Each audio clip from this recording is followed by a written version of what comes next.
Welcome to The Human Experience, a podcast about the stories we live out every day and the importance of championing the vulnerability and courage of the storyteller. I'm your host, Jennifer Peterkin, and it was through my own lived story of experiencing domestic violence that this podcast was created. By traveling the globe and interviewing each guest in person, I am convinced now more than ever that stories have the power to change the world. You can join our community of storytellers by subscribing, leaving a rating and review, signing up for my newsletter, following me on Instagram, and more. Thank you for being here. In a world full of noise, to listen with intention is an act of resistance.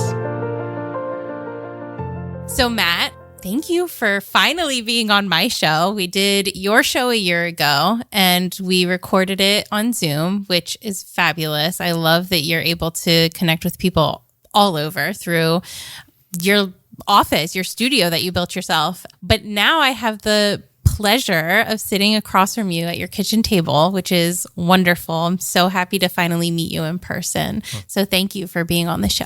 Well, thank you for this. Probably awkward to start, but probably by the end feel really good. It's really fascinating to sit across from someone with a microphone in front of me versus sitting at my computer. I think there's like this weird safeness. I think also my guests feel the safeness of being in their own space.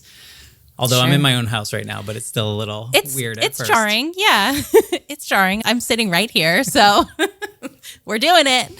Hey, that's how we go. And I think this is kind of the point of your podcast for sure, because you're always going everywhere, which is fascinating to me. And I love that for you. And sometimes I'm like, what country is she in now? Like, where is she now? And so cool. But for me, the idea of like my show, I always thought I want it to sound like you're listening to two people have a conversation, but like in a coffee shop, not at Matt's kitchen table. Yeah. I mean, so we got introduced through a mutual friend a year plus ago because she had spoken to both of us and said she also has a podcast that I think we've both been on. And she said, you guys are doing very similar things. And so we were able to connect.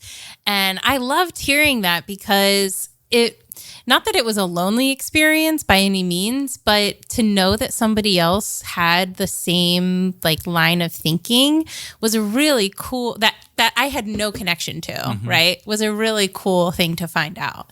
So tell everyone about your podcast, what it's called and what you do. Sure. So it's the Life Shift podcast, and I try to hold space, which is, I guess, the 2024, 2025 like phrase of the years, I should say.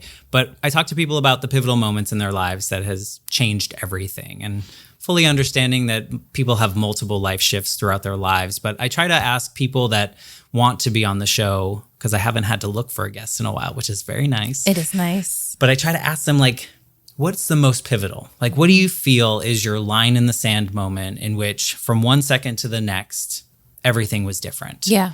And then we kind of lead up to that, talk about that moment. And in the ideal world, the episode talks about, what do we learn from that? How do we grow? What's different about us? What's worse? Because it's not always better. Yeah. Right?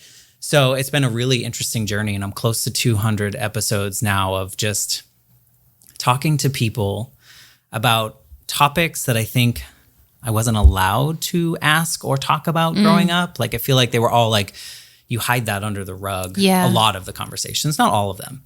So it's just like beautiful that this technology that I use, that you don't use, allows me to talk to people that I probably would never meet. Like, I don't know we would ever cross paths. No. I mean, maybe, because you go all over the place. But maybe. And your family lives right down like the street. 15 minutes down the street. Yeah, but maybe. So but it's beautiful to see that it's possible. Yeah. Because like I've talked to people in other countries too, which like I probably never would have crossed paths with them. Yeah.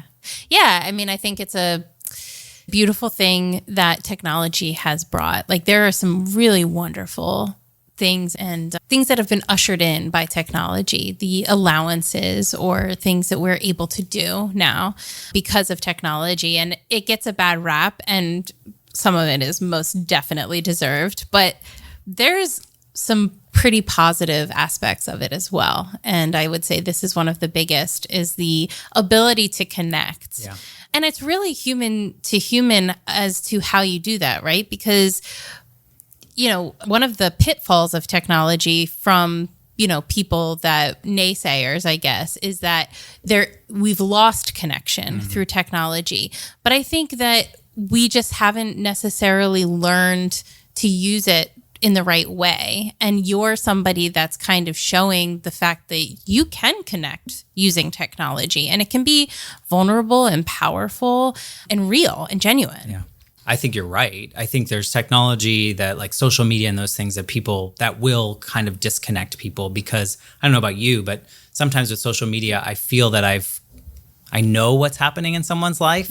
So I don't necessarily reach out to them or find out or any of those things. It feels like you're connected, but you're not. Yeah. So it gives this fake thing. But with Riverside, which is the platform that I use for my podcast, it's like, I don't know, it just breaks down these walls. And I think too, I don't know if you notice this, when you record with people in person, there's like a little bit more of apprehension because you're looking right in their eyes, right? But if you're on the computer and you're in your own safe space and you feel the comfort from the person on the other side, I think there's a natural ability to like let your guards down a little bit. Yeah. Let your guard down. Yeah, it's great. I love it. I love that you're doing what you're doing and that you've achieved what you have. I mean, it's no small thing. Right before we started recording, we're talking about how difficult podcasting can be, and it's hard. We both work full-time jobs, and this isn't like the big money maker. This isn't, a Joe Rogan podcast. Wouldn't that be nice? Yes. I mean, I don't want to be Joe Rogan. No, I don't want to be Joe Rogan either. But I'd like the paycheck. Yeah, but you know what? You think about people like Joe Rogan. I mean, he put in his time. Yeah. I mean, decades of what he was doing, and then it just kind of clicked. And I always think, part of me thinks, or growing up, I think I was conditioned that everything I did had to bring in money. Like, I feel like it was like the job you get is because of the money, and maybe it was because we struggled with money growing up a little bit. So now I still have that little bit of like, I'm putting all this work into this podcast. It's not really bringing in money. I have some Patreon supporters, which cover a lot of the regular costs, but it doesn't cover time. Sure. But then I balance it with the value that I get from the podcast, just having these conversations that I never otherwise would have. And hopefully the people listening can feel less alone in their circumstance. They might feel inspired by somebody. And then the third thing that I've just realized recently is that there's value in the people telling their stories. Like, they get something out of sharing their story in that way. Yeah. Because sometimes you say things in a conversation when you feel safe that you didn't realize before. And then you kind of reflect on it and you're like, oh. Sure. Oh. Gonna have to think about that one later. So yeah, but bring me the Joe Rogan money and I'll take it. Yeah, right. That wouldn't 21 million. Wouldn't be a bad thing. Exactly. So I want to know, first of all, I mean, this is about your story, what your story means to you, but I know that a lot of your story has led you to what you're doing now. Yeah. So when I ask you what is your story, what does that mean to you? Where does that start for you? Where does it start? I mean, I think it starts with my life shift moment. I think I never really reflect on the part before my life shift moment. And it's the reason that the podcast exists. It's the reason that I guess I have enough empathy for other people. Mm-hmm. So when I was like 8 years old, I was living with my mom full time. My parents were divorced a couple years earlier than that. I spent nearly all of my time with my mom. My dad lived in Georgia. He had just moved there recently when I was 8. And I went to visit him for the summer, and my mom would go off and do her adult things because she was now she was dating, but she was, not tethered, I guess. So she was trying to do fun things. So she went on a motorcycle trip with her boyfriend and some other folks. This was their second time. They were going from the Boston area to, I think, Denver. Oh, wow. So they were just kind of having fun, doing the thing that they had done before. So this was going to be an annual thing. And I was visiting my dad for the summer. It feels like maybe I was there for like a month. I don't know, 2 months, whatever it was, over the summer break.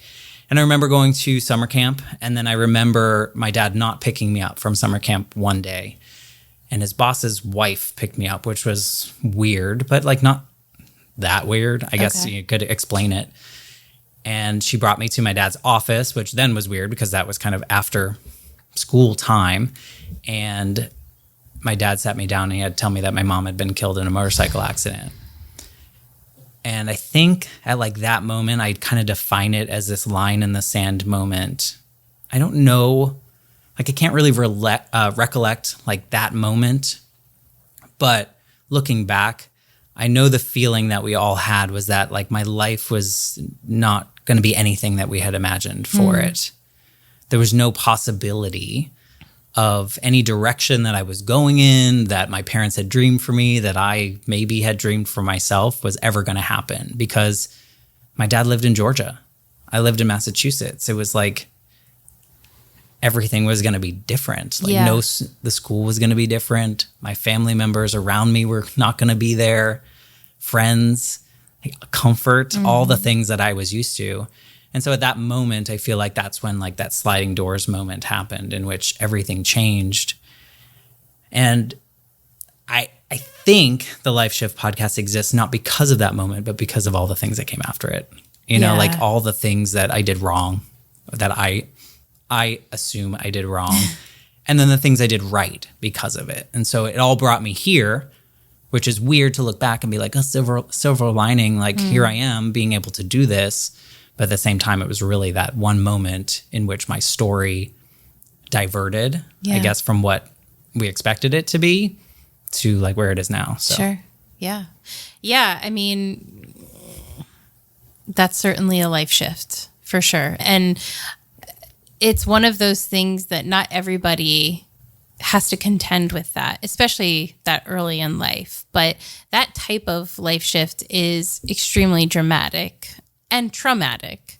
And one thing I know about trauma is that the fallout after the event can be worse in ways because you almost have to keep reliving things over and over again for at least a time, and things that get brought up because of the trauma that happened and things that change because of the trauma that happened. So I didn't realize you were in Massachusetts. I assumed that you're from Florida. So you're from up north. Mm-hmm. Okay. So was your like extended family up there as well? Like you had your community set up there at that point. Yeah, and I guess so. Okay. I guess my family's pretty small. Okay. So, I had my mom's mom, and then I had my dad's parents, and then I have an uncle. I didn't have any cousins at the time. So it was a pretty small family. And that being said, I don't think we were that like supportive. That sounds wrong, but we weren't like that close in that way. So I left whatever was there. My dad's mom was probably the closest family member that I had. She was who I was the closest to in that group of grandparents and whatnot. And eventually, years later, she moved closer to kind of oversee, help my dad out essentially, but like be a mother figure, be the closeness that I needed and maybe she needed in part of her life. So I think it was less leaving a supportive space and more so leaving everything I had ever known. Sure. So I think that was the biggest transition for me. It wasn't necessarily the people, but it was the safety of the space. Because I think coming from a divorced family, I had the natural understanding of like moving and like going around different places. And so that part wasn't too bad. It was just like the safety of being with my mom that was no longer there. Yeah. And this was like 1989. So you have to think of the time period. People weren't talking like this on podcasts about life. So looking back, I'm like, that 8-year-old version of me heard all the adults around me saying, oh, like, is he going to be okay? Is he, like, what's going to happen to him? And I heard that. And then I took that on. And then I assumed that I had to be perfect. Oh, okay. So I took on those perfectionist tendencies of which, if I'm not perfect, my dad's also going to leave. Yeah. Or my family members that are surrounding me are also going to leave. Because when you're 8, you don't understand death really. And so death of a parent feels like abandonment. And so I think I just assumed that. And that created a 20-year mess of like grief, because you're talking about like this reliving. And it was like, I didn't really relive it until later. I was just like pushing things down because I needed to be perfect. Yeah. I couldn't show people that I was sad or any of those pieces. And I think I believed it for a while and then I didn't. Yeah, that's a good point, in that your safe space was your mom at that point. I mean, more than anything. So you moved to Georgia, I'm assuming, to be with your dad. Just wanted to clarify. Don't want to make too many assumptions here. So I guess up until that point, what was your relationship like with your dad? I know you didn't live with him. So yeah, I think it was fine. I don't remember it not being fine.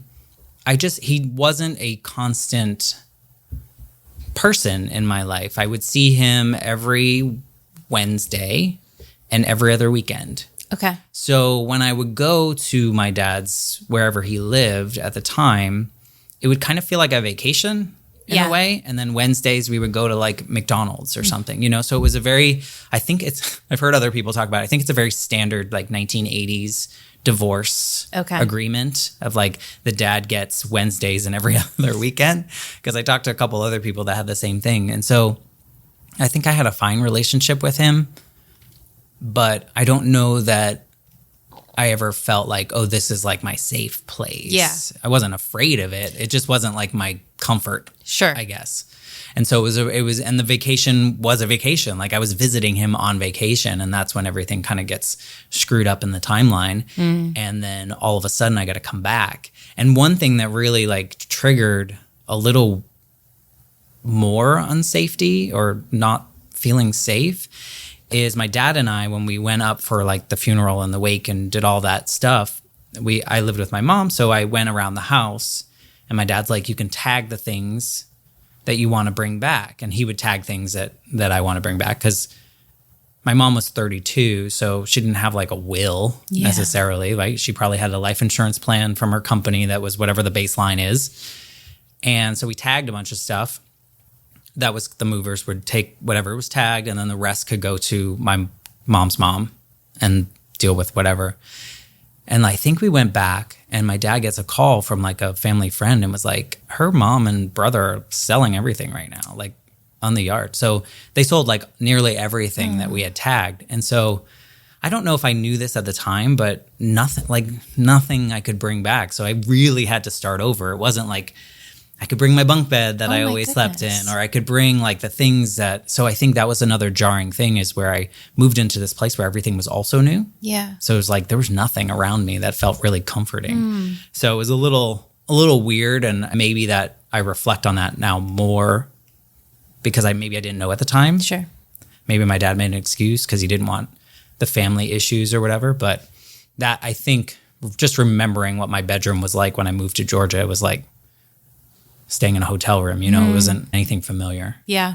How long do you think it took you to get out of this mindset of this is my vacation place and into this is my permanent space? I think it was, I don't actually know. I don't know, because if I look back on like 8, 9 years old, it's like third grade, started in a new school late because this was like school had already started in Georgia, but had not started in Massachusetts. And so I came in late. I was the kid with the dead mom. So which instantly puts like a target on your back, especially for a bunch of little 8-year-old jerks, you know, like I feel like I just became bullied for that. So I think it hardens you. And I think you kind of, I think I blocked it out. I don't know that it felt like my own space. Gosh, I don't know when it felt like my own space. Maybe not until I lived in Florida, which was a couple years later. Okay. And you moved with your dad to Florida? Okay. So, yeah, how did you get to Florida then? Well, I've moved a lot of times in my life. Okay. And so a lot of it was, you know, my parents divorcing and those natural things. And then my dad got moved to Georgia for a job that's why he was there. And then we moved a couple times when we were in Georgia for those 2 years. And then I think he found out maybe his job was going away. Like, I think that department was going away or something. So he got a new job in South Florida. So we moved to South Florida in 91. Okay. So it was only a couple years later. So there's a lot of change happening in those 2 years. But yeah, I think that was the first time I was able to like buy new things, or my dad was buying new things for me to like create my room and my own space. So it was probably then, I would say. Yeah. And because then you got to be a part of that.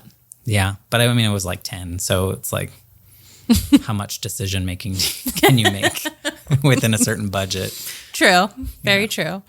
So you've mentioned that in hearing the adults talk about you after your mom's death, you assumed that you had to be perfect.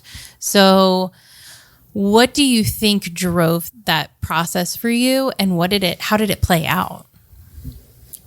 I don't know what drove it, because I think you just hear, like, you're already scared, right? Like, you're already like, holy crap, my whole life is like, everything that I used to do, I can no longer do because I don't live in the same space. Like, I'm this Boston accent coming into this Georgia school, like, also like, let's stick out more than we wanted to before. Sure. And I think hearing and seeing that my dad and maybe my grandmother, like, were not quite prepared, which, how do you prepare to parent a child with a dead mom? I think it's hard. My dad was mid-30s. He wasn't even fully prepared to be a full-time parent. And now he's got to deal with the fact that, like, his kid has a dead parent. So I think there's things that come along with that. I don't think he was prepared for that. And so I just assumed that I had to be good. Otherwise, he would be mad or he would leave.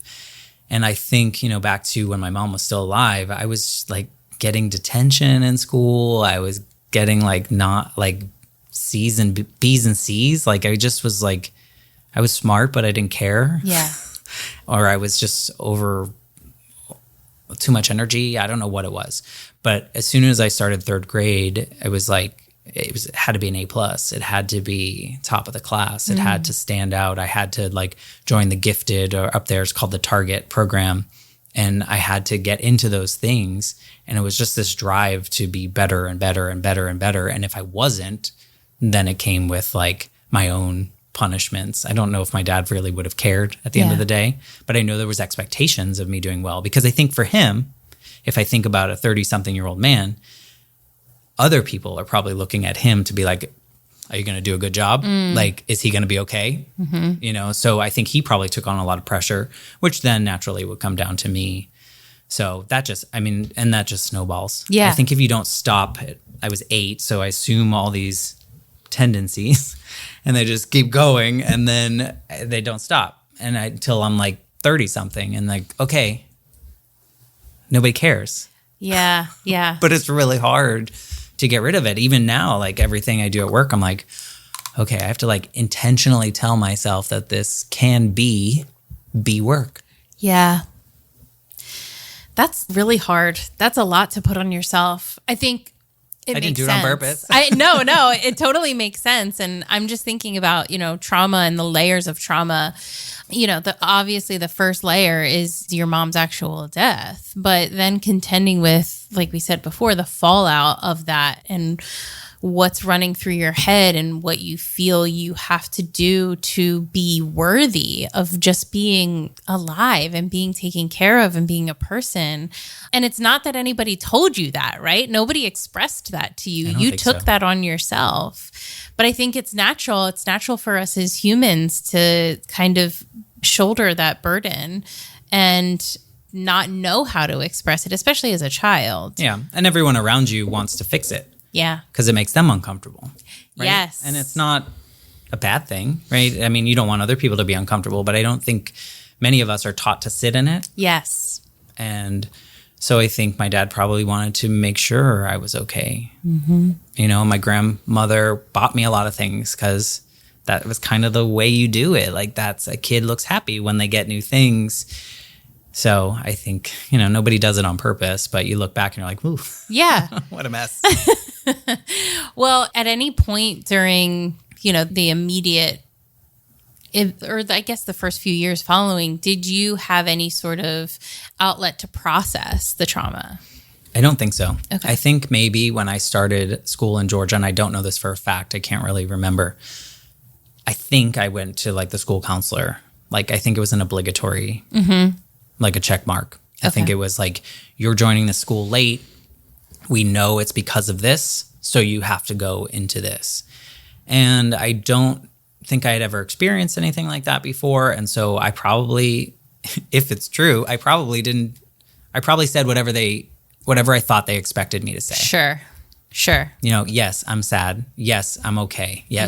Like whatever it may be, I feel like I was probably just because I probably didn't want them to tell my dad that I wasn't okay. Yeah. So, it's really messy. It is really messy because, therapy is great if you are able to actually tell the truth, but you have to feel like you're safe in that situation to do that. Yeah. And also, no shade to school guidance counselors. I could not do your job, but it's not necessarily going to visit a trauma therapist or something like that. Right. So, and there's like one school counselor for 500 students. Right. Exactly. So, or more. Right. And so they're probably just checking boxes as well. Yeah.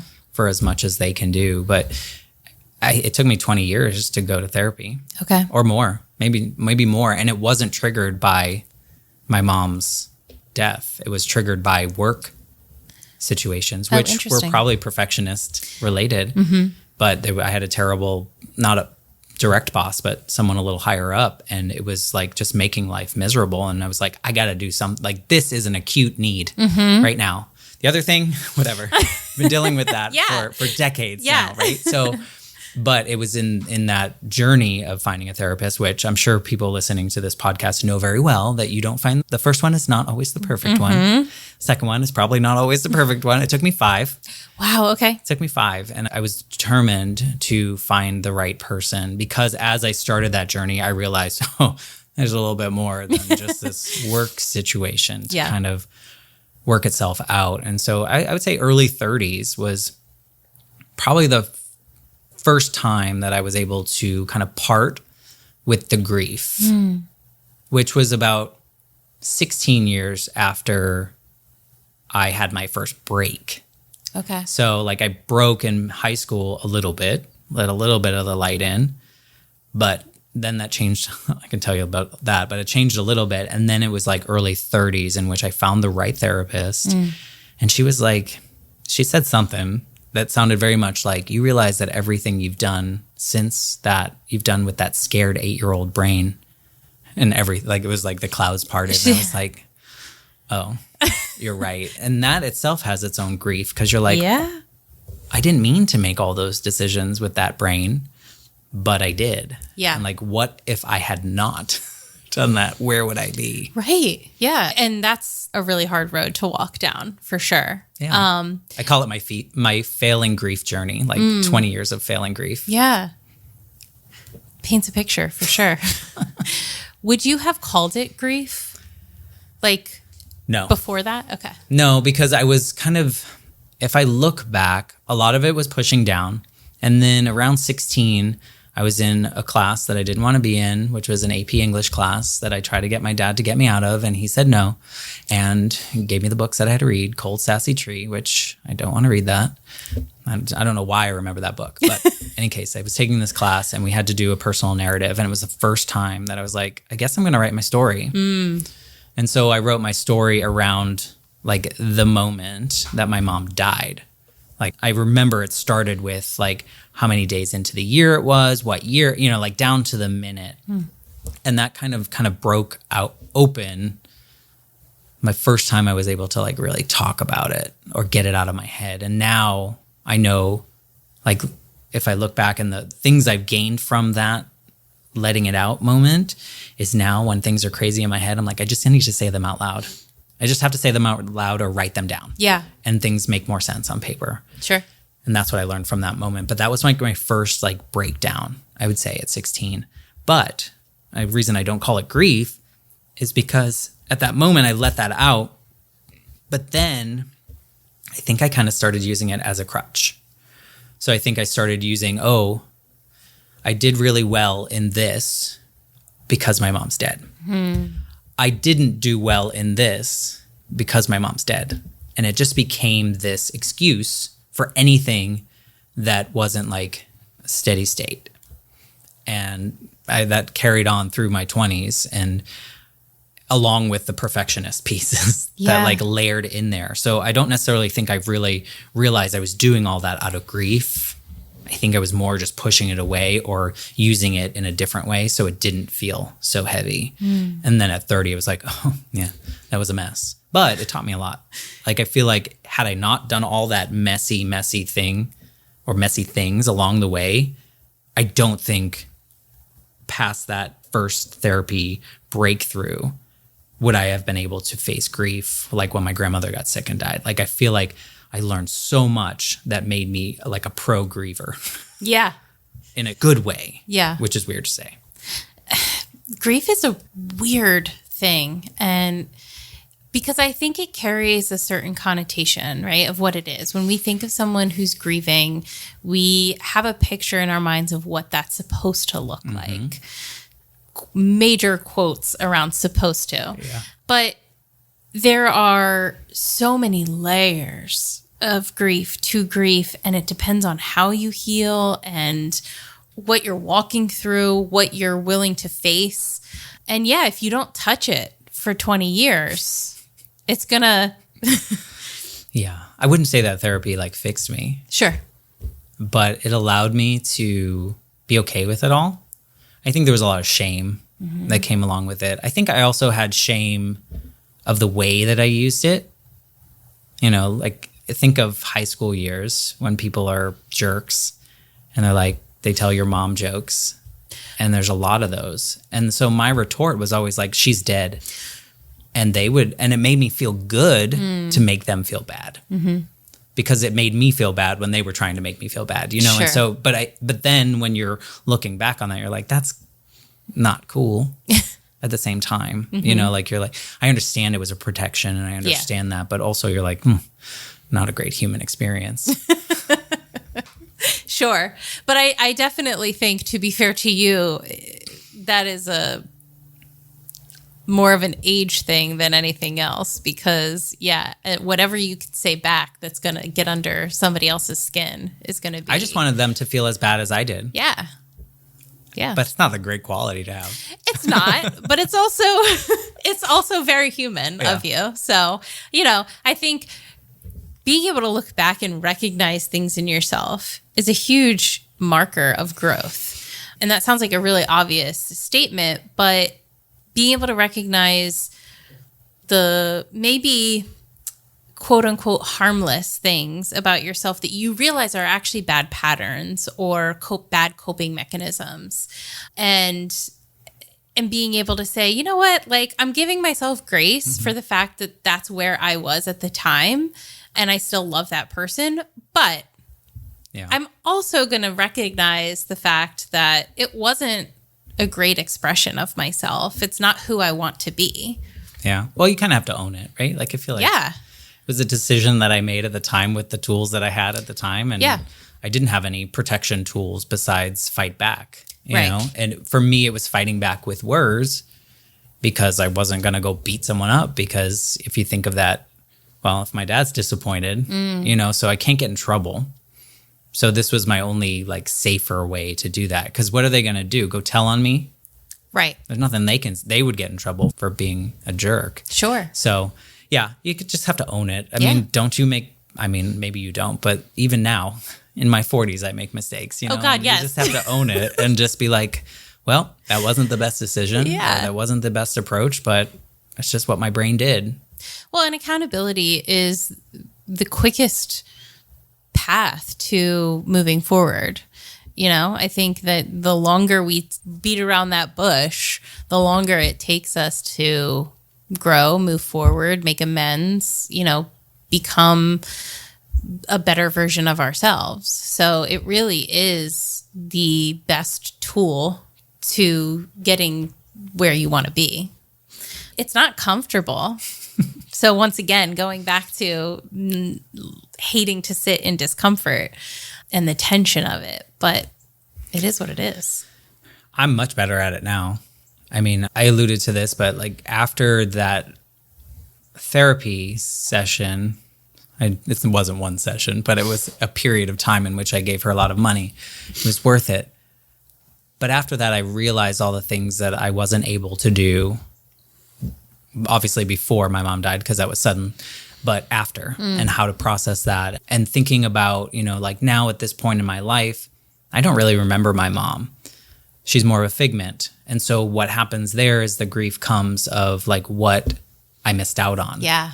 Or what it's like to have a mother. My grandmother really stepped up. My dad's mom, like I said, moved down and she was there and she became like my best friend, but also like the mother figure in my life. And so, I had that, but also at the same time, you see these families, you see moms and dads, and you see kids with their moms, and you're just like, well, I can't ever have that. Right? Sure. Like, it's not a thing. So there was a lot of kind of mourning that and figuring out what life looks like. And then a couple years after that, my grandmother got diagnosed with cancer, and it was like, oh, this is bad because she's my favorite person. And now my second favorite person in my life, because I lost one already. And this is no slight to my dad, but like just the mother figure second, we were just so close and I could tell her anything. And so she got sick and I was like, oh crap, like what do we do? And I had a little bit of that and I acknowledged that. And then I was like, okay, we do this right. And so, I made the most of that time, and her boyfriend is Josh Groban, still probably. And so I took her front row to see him, and it was like a kid at an NSYNC concert or something. Like she was so happy, and like we did intentional things like that. And as we got closer to the end, which I don't think I would have ever been able to do this had I not failed grieving my mom for so long, but we got close to the end and I was like, we're getting close. So it was her and I after like a family get together and sitting in her apartment with her. And I said, we need to have the conversation. We need to tell each other everything that we've ever meant to each other. All the things, nothing left unsaid. We need to do this now while you still can do this. And we had like the most beautiful and devastating and hard and all the descriptors you want to give to it conversation. And I left her apartment that night fully expecting her to die in her sleep, because I was like, this feels like the end. Like it feels like we did it. And she didn't. She lived a couple more months. But I knew that if she had passed, that there was nothing left unsaid, which is the opposite of what I felt after my mom died. Yeah. And like all the possibilities. And so it felt like a really nice thing that I gained, a positive thing that I gained from such a negative experience. And then when we got closer to the end, she was able to get into like a hospice house facility type place. And I spent the last 96 hours in her room with her, didn't leave. My dad was like, gotta leave. And I'm like, no, I can do this. And I was there until the last breath. And it was so important for me. And it was devastatingly beautiful. That's how I call it, because it's like she was there in the hospital when I took my first breath. I was there when she took her last breath. And I think about those moments and how I was able to grieve properly afterwards and during, and the anticipatory grief is a whole other thing. But it feels like I never would have gotten there. Like that wouldn't have happened had I not made all these mistakes for years prior to that. And I look at the experiences that my dad and my uncle had losing her and the way that they've grieved. And I'm not jealous because they didn't have the experience that I had. Sure, they lost my mom, but she wasn't their mom. Yeah. This was their mom for a long time. And so they weren't able to do it in the way that I did. I mean, maybe they're doing it in their own way, of course. But at the same time, I felt like, wow, I know how to grieve. And I took the time to myself. I took FMLA when I came back. And I was like, I may not need this. I'm not in dire straits. But I need to take the time for myself. I need to dive into this and see what sadness I have, see how it's affecting me, how I'm showing up in the world. And then I came back from that and I was like, you know what? This job is not serving me. The job that pushed me into therapy in the first place. This job is not serving me. And I asked for a demotion in my 30s. And people are like, what are you doing? That's like career suicide. Like, what do you, and I was like, it doesn't matter. Yeah. Right? Like I need to do things that make more sense for me. So I felt really good after that. Like I felt like, okay, I'm making the decisions for myself now. I'm not trying to be perfect for everyone to go, good job, Matt. You know, like you got the promotion. Yay. We're not going to abandon you. And now it was just like, abandon me if you want. You know, that's your choice. Wow. That was extremely powerful. You know, making the connection between the fact that you had the time with your grandmother that you didn't have with your mom, I think is pretty, you know, it's visible to everyone. But the way you walked through that just speaks to your healing journey and how important it was to you, how seriously you took it, how much you suffered to get there, because you don't get to that point without having walked through some shit. Wrong. Yeah. First of all, I'm so happy for you that you had that with Thank her. you. Me too. Because that's no regrets. Beautiful. Devastatingly beautiful is a perfect description of that. But beyond that, I'm just really impressed, I guess, with the way that you did that. It was so poignant and purposeful. And it's what I would wish for everybody that has somebody that close to them to experience. But it's not easy. I mean, even as you were doing it, I'm sure there was a lot of you that was like resisting. Of course. Yeah. Yeah. Yeah, you have to. I think you have to push through that. And I think you don't realize it unless you haven't been able to do it. Yeah. You know, and I think having the sudden loss grief and then the anticipatory loss, I think you see it differently. If it was in a different order, I don't know. I don't know what that would have looked like. And this is all to say that it wasn't like all sunshine and rainbows after she died. It wasn't like life was like perfect. And I was like, check, grief, done. I have arrived. Yeah. Right. But it felt important to me to not take 20 years to go through it. And that's why I took time off work. That's why I, made it.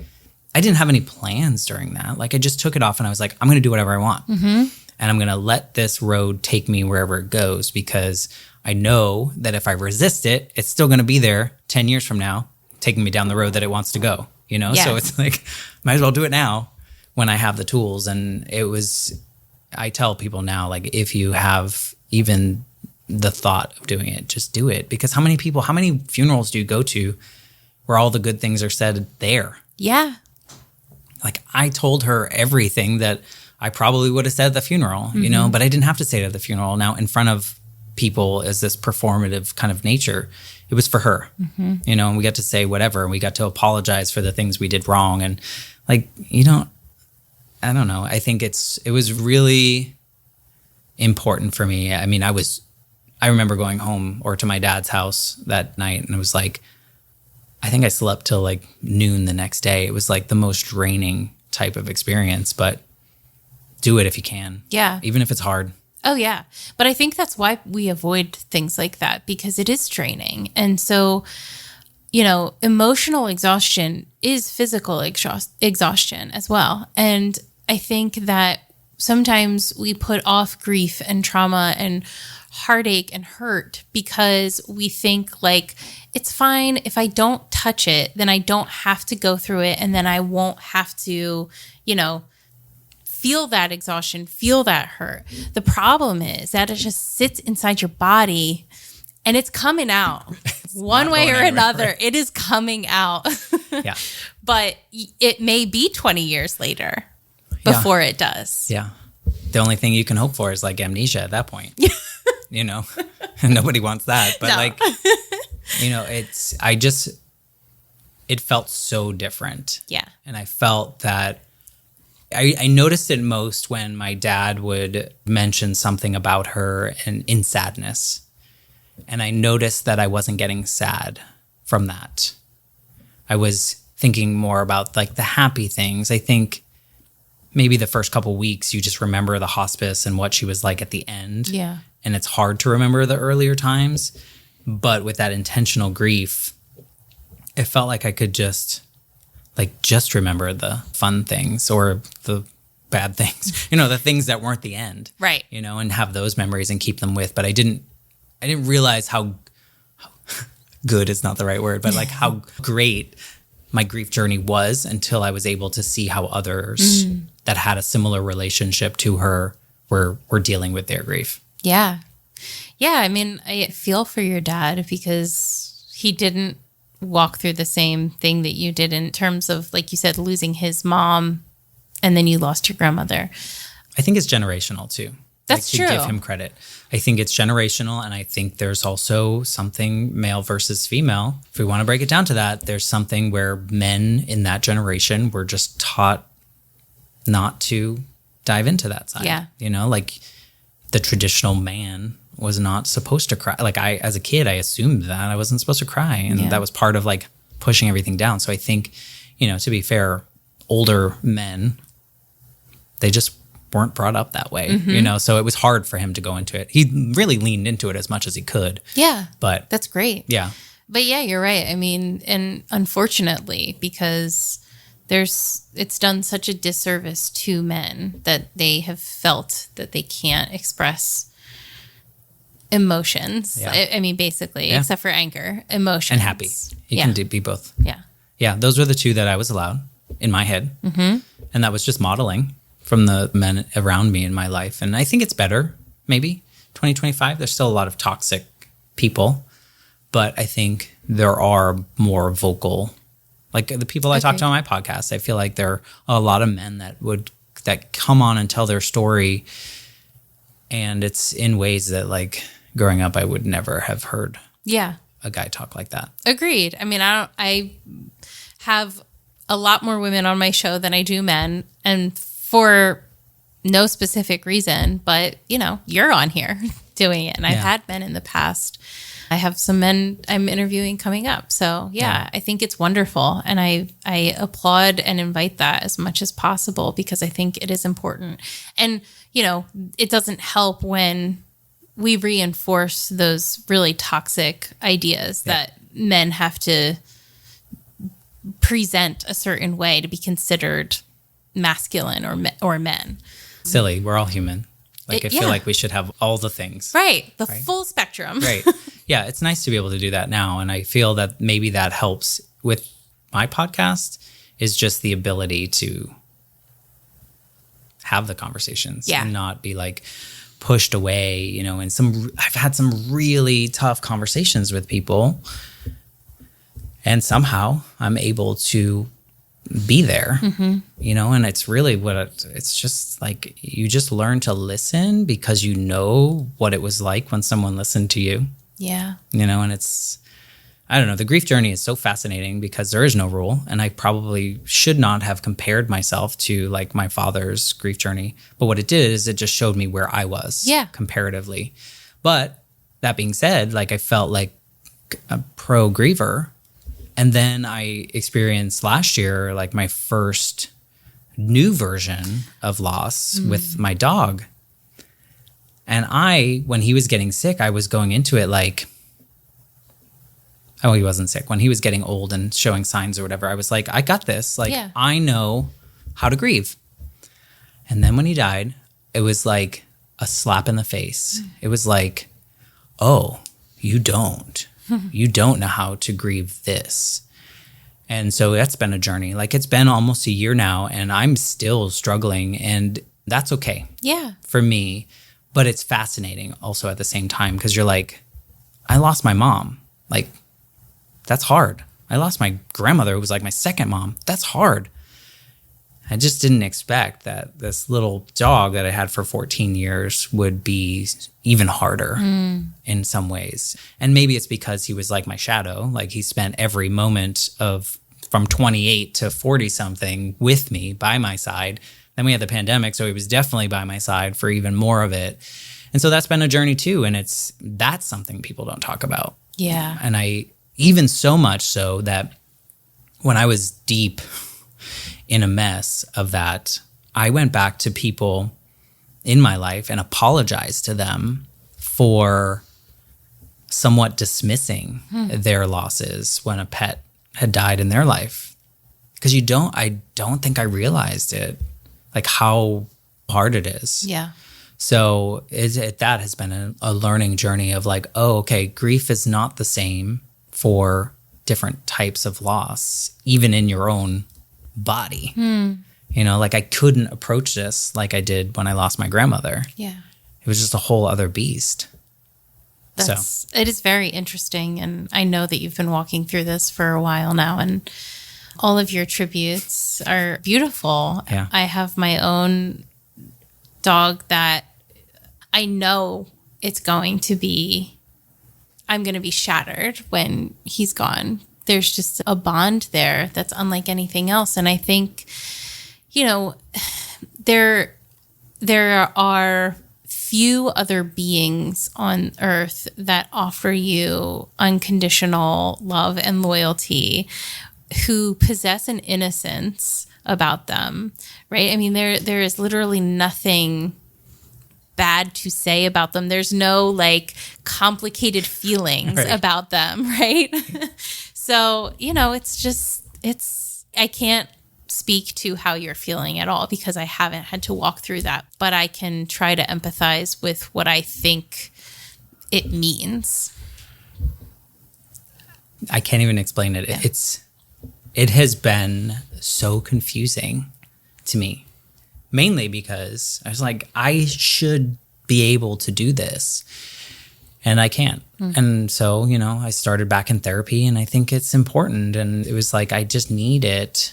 I need to process. The same thing as like when I was 16, get it out of my head. Yep. And that's why I will tell people about it. And I've learned, as much as I get apprehensive about it, to share publicly how I'm feeling. Because one, it helps me. But two, I can't tell you the number of messages I get behind the scenes of people you would never expect that are in your own life. They're like, I would never say this to anyone, but that really resonated with me. Yep.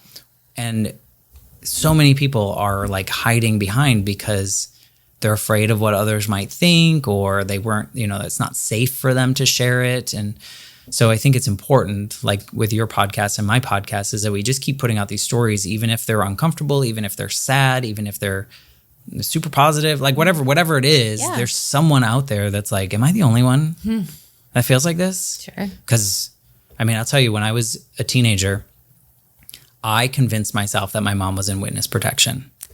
Wow. And I was like, yep. And then someday she's going to come back and she's going to tell me. And I saw her at the funeral. Like, right. I knew she was not in witness protection, but I convinced myself, and I wouldn't dare tell anyone that story growing up. Like, I would never tell anyone I did that because I'm like, that's weird. Like, that's crazy. And then I talked to someone on my podcast, and she was like, she had lost her father at a young age. And when she was a teenager, she convinced herself that her dad was in witness protection. Wow. And it was at that moment where you're like, oh, I'm just a human. Yeah. Like, that was a protection. That was some kind of like, I didn't want to feel the feel. So I convinced myself that she's still out there somewhere, you know? And it's those moments in which I hope people listening to your podcast or my podcast are like, oh, okay, I'm normal. Yeah, truly. I'm a normal human that has weird, wacky thoughts. You know, like the brain is a very weird thing. Just talk about dreams, you know? Yeah, please. It's crazy. In great ways. But yeah, I think that therapy and processing, all of that is exercise, right? And so like any sort of exercise, the more you do it, the better you get at it, the more endurance you have for it. But you also recognize when you need, like if you are maybe backed off for a while, you also recognize when you need to get back into it. So, you know, I love that you didn't take this death and this grieving process and say, this doesn't deserve therapy. Like, I don't need to be in therapy for this. I love that you were like, I recognize what I'm going through right now and I need to be in therapy. Yeah. I had something recently. It wasn't a death or anything, but I had something recently where I had been out of therapy for a few years and I was like, I need to get back in therapy. Like, I recognize the signs within myself. And so I think like for somebody that has been in it for a while and has been doing it for a while, it seems like second nature, but I can think back to myself before I was in therapy and recognize how hard it was to get there in the first place. Yeah. So, it's another tension thing where it's like, I tell people therapy would probably be good for you. It would probably you would probably do well with it, but it's going to be really hard. And your therapist may not be the right fit. You may have to look around a little bit, and it's going to take time, but you can look back and see incredible change through doing that. Did you find it hard to start again? Or did you go to the same person? I went to the same person. Okay. Yeah. So I didn't, and I resisted for a little bit because I was like, I have all the tools. I have all these tools. Like, I just have to use the tools I have. Right. And then it got to a point where I was like, I am not okay. I need something. Yeah. But you knew the results. You knew what could come from it. I think it's really hard to do it for the first time. For me, going in the second time, I guess we'll call it the second time, I had resistance to it. Yeah. And I was like, well, okay, it's expensive. Okay, it's, like I don't have a copay, so it's like I got to pay the full amount. Is it worth it? Am I going to find the right person? Yeah. Is this the right topic? Should I tell everything? So it's a lot of things. And I think for me, it was just like, just do it. Mm-hmm. Just do it. If it feels really uncomfortable more than once, then find a new person. But if that feels right, just keep going with it. And you know what I found? It's funny because I was talking to her the other day. She's like, what do you want to do? Like, what are your goals? And I was like, you know what? I don't know that I have a goal right now. When I came in, everything was really scattered. Like, everything felt like it was flying around in my head, and I needed help like stacking it up in the right piles. And now that I'm in the right piles, I'm like, okay, we're going to go to, like every other week. And I won't have a goal, but I'm going to come in and we'll share like what's happening top of mind. Mm-hmm. I'm a fully evolved human. I'm holding space for all these stories on my podcast. So sometimes that can get in my head.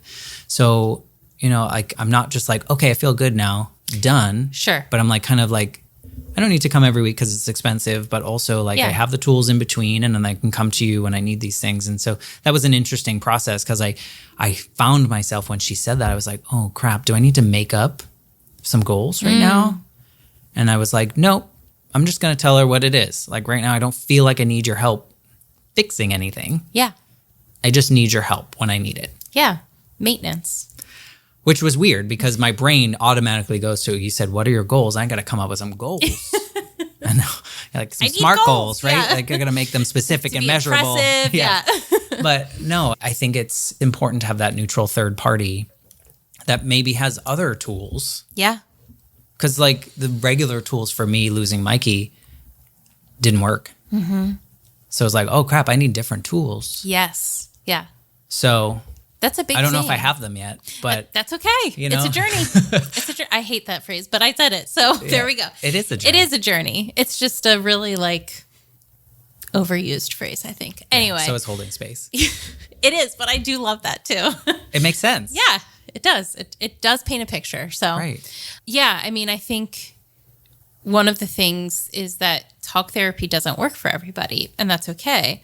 But that doesn't mean that therapy doesn't work for you. Correct. And so there's so much out there, so many different modalities. They're coming out with new things all the time. I've never tried any other ones. I haven't either, but I'm looking into the EMDR.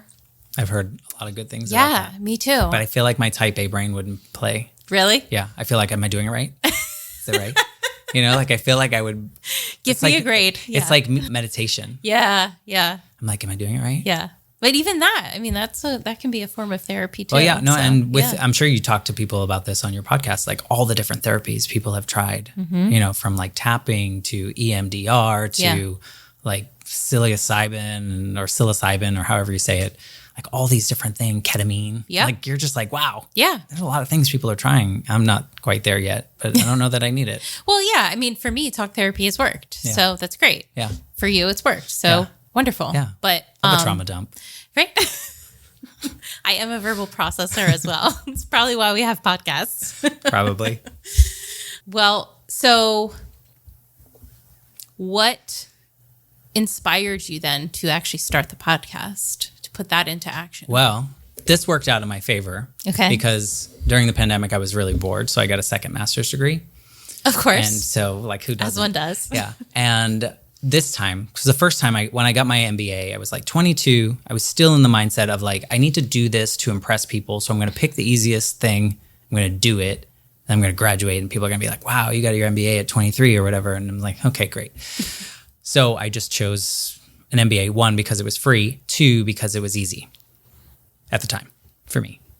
So this time I was like, okay, well, if I'm bored, I'm going to do something that maybe is interesting to me and I'm going to challenge myself. So I picked a mass communications degree, and like there are core classes you have to take, and then there are every semester you take like one elective or whatever. So I was like, okay, every time I take an elective, I'm going to choose the one that scares me the most. That when I read the description, I'm like, I don't know what that means. I don't know what those words are together, or yikes. Yeah. And so one was a podcasting class.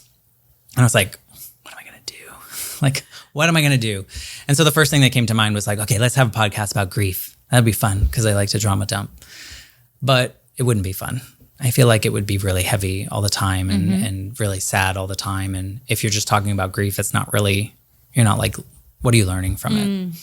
So I thought back on my own experience and I was like, well, my life changed in a moment, in a second, in a brief moment. And so I was like, I'm going to just do this. I know a bunch of people in my life that for this assignment, I had to do 2 episodes. So for this assignment, I'm going to talk to a couple people, record them, and then turn them in and kind of go down that route. By the time that class was over, I think I had like 9 or 16 episodes recorded. Wow. I launched before the class was over. I was like, if I'm going to do this, I'm going to do it.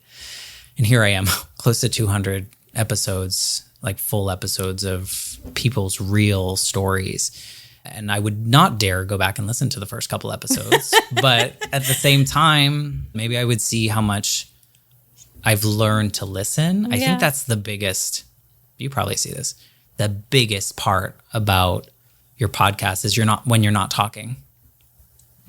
Especially for me, like as a perfectionist, I grew up waiting for the next silence to say the next smartest thing. Like I had to, like meetings, you're just like, okay, I have something really smart to say. It's right here. As soon as it's quiet, I'm going to say that next best thing. Yeah. And that's what I learned in this journey is to like, I don't know if you've done this, but you have a question in mind when someone's saying something and then they keep going. I've allowed myself to forget that question. Yep. Because it might not be relevant by the time they're done talking. Yes. And that was really hard. Yeah. But I think it was so important to allow these conversations to go wherever they're supposed to go. So it's been a really fantastic journey. And thankfully it was an assignment and I got 100 on it, of course. But of course. I did graduate with a 4.0. So there's still that perfectionist tendency inside. It's not always a bad thing. Yeah, it's not. Maybe they weren't fully earned hundreds, but at the same time, I'm so grateful that I was like forced to do it because I don't know that I would have started it otherwise. Yeah. Did you listen to podcasts before? I did, but not as obsessively as I do now. Sure. Like I feel like I started with like Serial. I think everyone started with Serial before there were even podcast apps. It was like on the internet.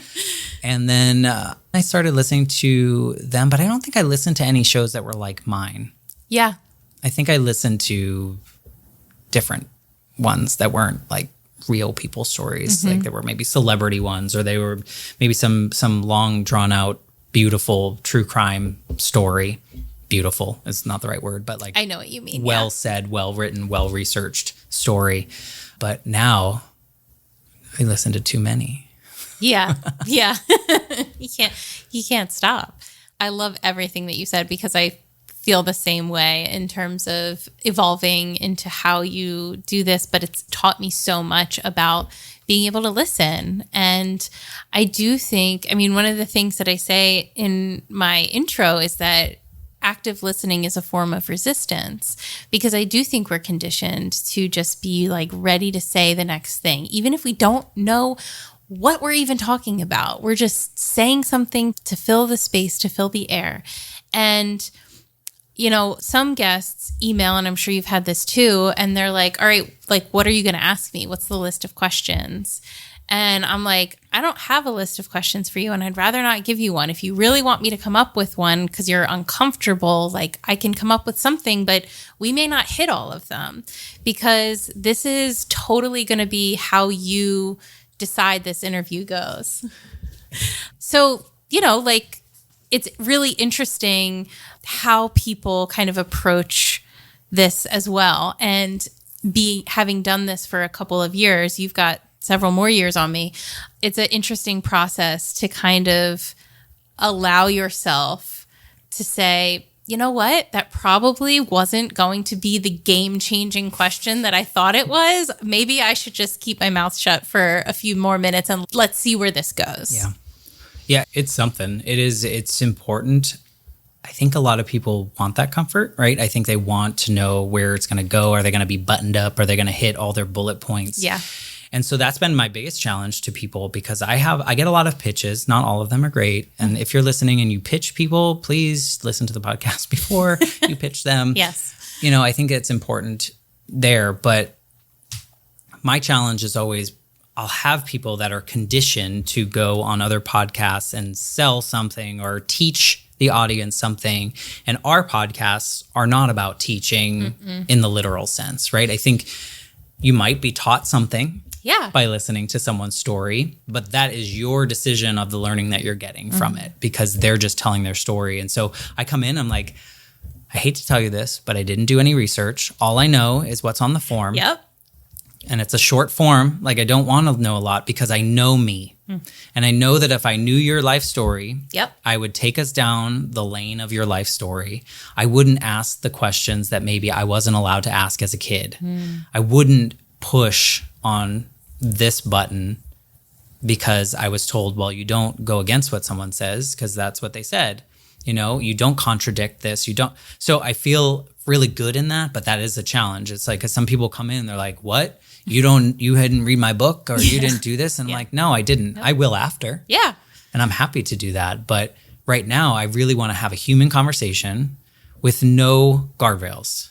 Obviously I'll tell them if I ask you a question that you are like, no way. Yeah. Like, please tell me no. And I'll cut that out. Right. Like, nobody will hear it. But it's never happened. Yeah. Because I think when you can create a space in which you can have a real conversation, whether it's virtual or in person, I think people are more naturally going to, if you can show vulnerability, they're going to show vulnerability. They're going to mirror that. Yeah. And so with me, I have enough that I can share whatever vulnerability you want and whatever failure I've had in my life. And if I do that, then maybe you're going to feel comfortable to share that because I connect with my guests in the lower moments of their lives rather than their higher ones. Sure. Like in the valleys, not the mountain peaks. Because I can't relate to you winning an Oscar. No. I can't. I've had 2 Tony winners on my show. It's like, I can't relate to that. Right. I don't know what that's like. Right. But I can relate to your drug addiction, not because I had a drug addiction, but because I've had addictive personality things in my life. Sure. So it's like, tell me your valleys. I don't say that literally, but it's like, those are the parts that I want to know because those are the parts we grow from. Sure. Not like, I'm sure most people grew monetarily through an Oscar win or a Tony win, but not necessarily personally. Yeah. No, it makes sense. Offense to my Tony winner, yes. I know. And there is no offense because it's just part of the process and it's part of what I've learned and you've learned over doing this. It's really interesting because I will meet people in the wild, and I'm sure you've done this too. And we get to talking and I hear their story and I'm like, oh my gosh, do you want, will you be on my podcast? And it's happened. And it's so funny because I can tell immediately whether somebody has told their story or not. Yeah. Right? Because, and especially if they've done it a lot, because it is almost they're checking off a list in their head and there's nothing wrong with it. This is what they do.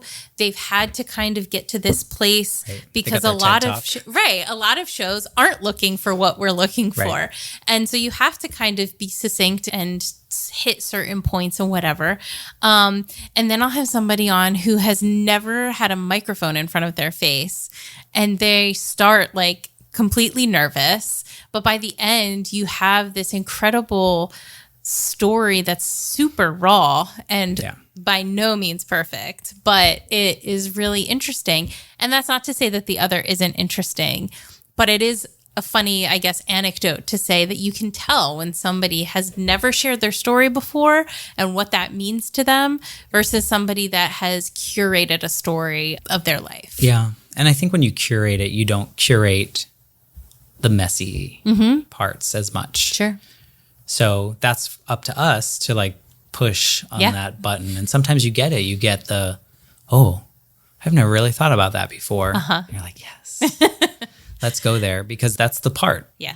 That's the part that other people out there listening 5 years from now are going to hear and go, oh, I'm not alone. You know, I feel that. And so it's been such an honor. And sometimes I don't know if you feel this way. Yours is so different in the way that you get to meet these people too, like face to face. But I've talked to so many people, and because we share this space of like such a deep story, I feel like I know them so well, like that we're friends. And then I think logically, like, well, they don't know much about me, huh? Because I was the one holding their story and doing all the stuff with their story. So they're probably like, who's Matt? You know, so it's really funny to think about, like in my brain, these are all my friends now because I've been able to hear all their stories. Sure. So it's a weird thing, though. I don't know if you have a similar. Yeah, absolutely. Because sharing vulnerability with somebody in their house. Yeah, right. In their house certainly does form a connection. I will say that for sure. No, I think it's always a challenge to determine who can be on your show. And like if you're going to be able to connect with them. Yeah. You probably don't feel this. I'm just making assumptions here, but sometimes I'll have someone that like appears to be someone I should look up to. Someone famous, someone this, that, or the other. And then I show up and I feel a little unworthy. I don't know what that is in me. Eventually we get to a place where it feels comfortable, but like I get so apprehensive, like, oh, am I allowed to have this space with this particular person? Do they feel duped because they just came on, you know, this guy and is sitting in his office recording this podcast? Yeah. So there's still parts of those that, you know, even 200 episodes later, you still feel. I totally relate to that. Yeah. Because I've like come across people that I'm like, oh, I should reach out to them to see if they would want to be a guest on the show. And then I'm like, I can't reach out to them. Like I have my list of those. Yeah. Yeah. So it's like, why? Why can't you? They can say no, but like they might say yes. Right. And we're I haven't all got to there. Humans. I haven't either. Yeah. I'm still doing that. But like logically, I know that there's nothing keeping me from asking. Yeah. So yeah, I mean, I think that is a condition of humanity as well, and the societal structures we've built around ourselves. But at the end of the day, you know, I care about your achievements in that if they make up parts of you and your journey and how you feel about yourself and your life, I care about it in that way. But other than that, like, I don't really care. Yeah, I agree. I thought you were telling me that I don't care. Oh, no. When I was saying I don't care about your mountain peaks. I do. I get that. I think it's important to know about them. Yeah. But I think for me, I relate to more of the stories that deal with trauma. I think that is natural. I think I relate to people when there's a lot of despair. Maybe they don't have hope for the future. Yeah. They don't know what the future is going to look like. I think a lot of us grew up thinking, okay, we've plotted out our future. We know where we're going to go. And then when the rug gets pulled from under you, you're like, where do I go now? You know, naively I go into this thinking, oh, everyone just has this life shift moment. And I'm like, I did, but then I had multiple after. And and so that's my challenge now. It's like, I understand you have more than one life shift. Yeah. But my show is called The Life Shift. So I got to keep up with, like the trajectory that I'm going. Just add an S to the end of shift. Yeah. But then people will come on and just tell you about every pivot in their life. Yeah. So I think it's a challenge, but it's a really good challenge to have. Because I think I tell people now that every conversation heals parts of me that I didn't necessarily know still needed to be healed. Oh, yeah. And I did not anticipate that. I will say that this experience has restored my faith in humanity in a way I didn't think was possible. You know, I have my domestic violence story, which you obviously know about, but then going into advocacy afterwards, there has been so much crap that I've seen that I'm like, what is even the point sometimes? And then I do this. And for me, meeting people has been such a healing part of this, because it has restored something that I thought was so beyond broken. 2025. Yeah. You know, I think we need it. I think we need these stories. I think it's important now to highlight that our stories have so much more in common, right? Like, this is so cliche and cheesy to say that we have so much more in common than we have different. But with all these conversations that you've probably had, that I've had with my guests, wildly different stories, but not wildly different emotional responses. Yes. And feelings. Yes. And all those are very similar. So there's a lot more we can relate to. Yes. You know, than we think. And I think naturally we're taught to see the differences in people. Yeah. At least my generation was. Yeah. And I think the beautiful thing of it is that we all have a unique story, right? Because nobody has lived your sequence of events in your time exactly. So you have a unique perspective. But like you're saying, what that brings out, the emotions and the experiences that happen as a result of that, are something that everybody can relate to on some level. Yeah. Well, one of the best things someone taught me, and I don't remember who it was, in this journey was the comparison. We're so conditioned to hear someone else's story and go, wow, your story is worse than mine. You know, I don't know how you dealt, like, my story is nothing compared to yours.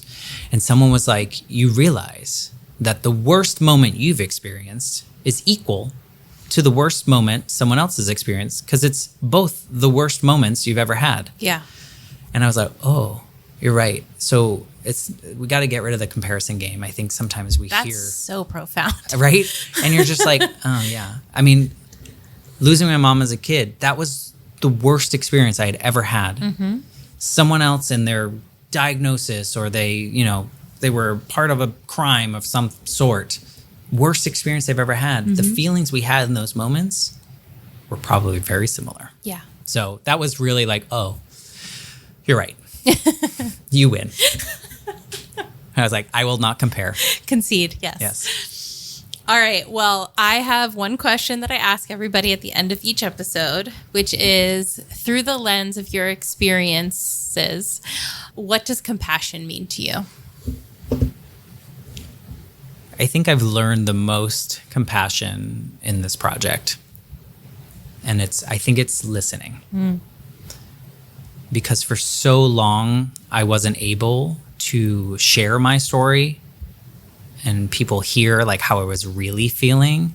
And so I think about it now is, if I can do that for someone else who may have not told their story before, or maybe not told it in this way, or whatever it may be, I think that's how I can show compassion for someone that maybe I just met or will never meet in person, or whatever it may be. And so, yeah, I think if I had to distill it down, it's just like really listening to someone's story and allowing someone to feel heard, maybe for the first time.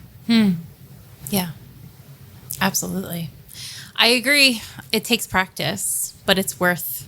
Yeah, don't listen to my first doing. 30 episodes or so. Maybe I wasn't so compassionate then.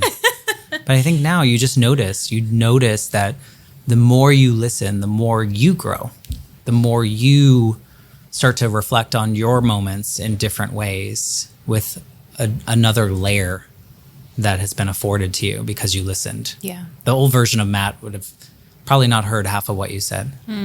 It would have been like scrolling through your phone, watching Netflix, like you hear some of it, but you don't hear it all. Yep. And now it's like phones down, no captions, just listening. Yeah. Yeah. It's so like funny that my kind of perspective on this was formed the first time I watched Fight Club, because there is a part in Fight Club about about the main characters going to these support groups where they don't actually need the support. They don't struggle with any of these things, but they just need connection and community.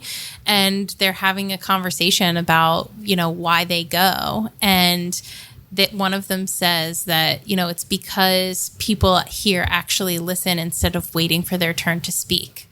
And it hit me then when I watched it as like a teenager, and it still sticks with me so much because waiting for your turn to speak is how we qualify quote unquote listening a lot of the time. And we have to be intentional not to do that. Right. So it is such an interesting thing that like it takes practice. Yeah. No, I was always doing that. That was my job. Yeah. It was like how I got promoted and how I say the next smartest thing in the next silence, like just keep throwing those out there until people actually believe that you're smart. Yeah. And now it's like, I'll just let the silence go. And you've probably seen this. When you let the silence go a little bit longer, people go deeper and share more. And so I think it is practice, though. I love that Fight Club was. I thought you were going to tell me that you were paying attention because they slip in some of those little shots. The film splicing, shots. Yeah, the splicing. I thought that's why you were paying attention. I know. No, it's like because that's another form of just paying good attention. Yeah, that's true. Yeah, Fight Club. Who knew? Tyler Durden. Well, Matt, I thank you so much for doing this with me. It was such a pleasure. I knew it would be. I was really excited to come do this with you. I was really nervous. Oh, were you? I'm sorry. But yeah, I had a blast with you. So thank you so much. Well, thank you for coming to my house and sitting across here and listening. Yeah. Thank you for listening to The Human Experience. If you enjoyed this episode and you'd like to help support the podcast, please subscribe, share it with your friends and family, share it on social media, and rate and review it on Apple Podcasts and Spotify. You can also support the podcast financially by going to my website, thehxpod.com, linked in the show notes, and clicking on Donate. It takes a lot of time and resources to create this podcast, so every little bit helps. Everyone has a story, and I'd love to hear yours. So be sure to check out the show notes for more information about how to stay in touch. Do good and love well.